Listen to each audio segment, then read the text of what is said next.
നെയ്യാർ വനത്തിനുള്ളിൽ വനം വകുപ്പ് വാച്ചർമാർക്ക് നേരെ കാട്ടാന ആക്രമണം. ഇടുക്കി ചിന്നക്കനാലിൽ ചക്കക്കൊമ്പൻ 4 കടകൾ തകർത്തു. തൃശൂർ വടക്കാഞ്ചേരിയിൽ ജനവാസ മേഖലയിൽ കാട്ടാന ഇറങ്ങി വ്യാപകമായി കൃഷി നശിപ്പിച്ചു. അതിരപ്പള്ളി കണ്ണൻകുഴിയിൽ കാട്ടാന ആക്രമണത്തിൽ വീട് ഭാഗികമായി തകർന്നു.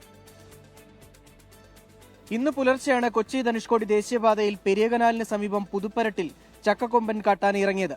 4 വഴിയോര കടകൾ തകർത്തു.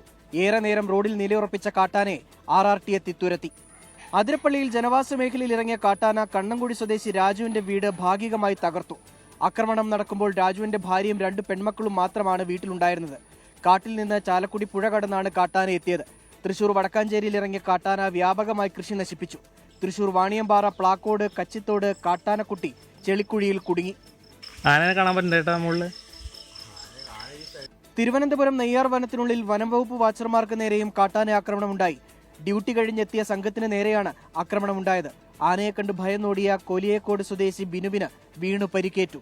24 ഇടുക്കി.